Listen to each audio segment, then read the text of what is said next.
Hey everyone, Brian with Mortgage Atlanta. Welcome to another Mortgage Minute. I am here with my good friend Ivan at Berkshire Hathaway, one of the top agents in his company. Thank you, Brian. Absolutely. So it is going to be spring here really soon in another hot Atlanta market. And what does that mean, Ivan? It means that we're going to be seeing some multiple offers. Yes. And so in the mortgage industry, we do certain things for multiple offers, but I want to know a little bit about, as an agent, what do you do in multiple offer scenarios? Great question, Brian. One of the most important things that I do every single time is my first call is always to the seller's agent. And the reason for that is just to find out what are the most important things for the seller. Besides price, Right. what are some of the, are they looking for favorable terms?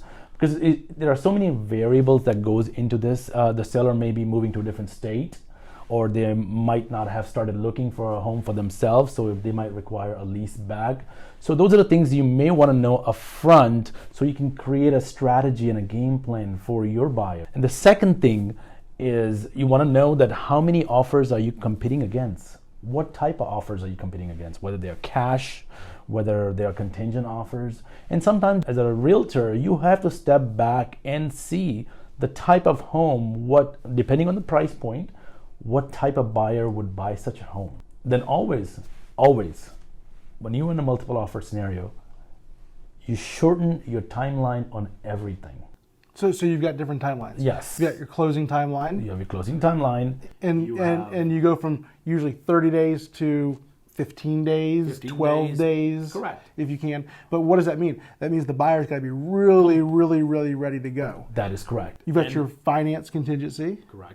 Right? And so usually you get 21 days on a normal transaction. You bring that down to 10. Or true qual it with us, you get a 0 day. Correct. Right? And again, different scenarios. Like I have done it where I have done a 10-day due diligence where the appraisal, the financing, everything is done within that period. Yeah.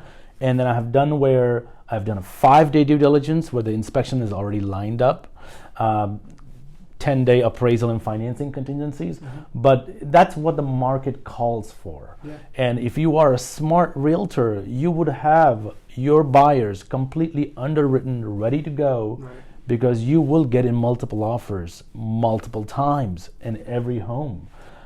I actually speak to my buyer and ask them, will they be comfortable by removing the due diligence period completely?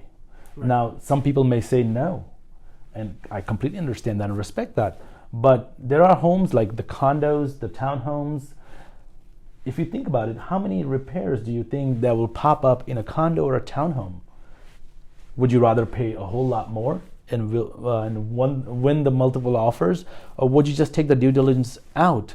So it's one less stress for the sellers, but you're not paying that much more at all. Right. And the last thing, and my favorite thing, I would say, is add an escalation clause.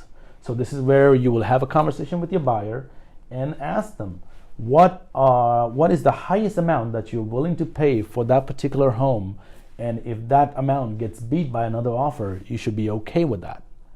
Right. And escalation clause talks about you start with a number and put a cap to it. And if a seller accepts that particular offer, they share the copy of another higher offer that was presented to them. So you've got a house and the asking price is $250. Correct.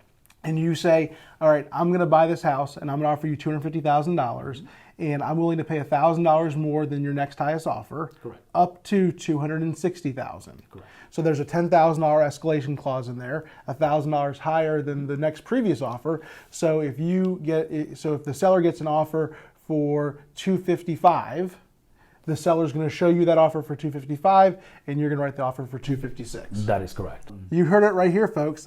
Ivan Savant, Berkshire Hathaway, how to win in multiple offer scenarios. If you have any questions or maybe you want to reach out, feel free to do so. Comment below and we'll get back to you. Thanks. Thank you.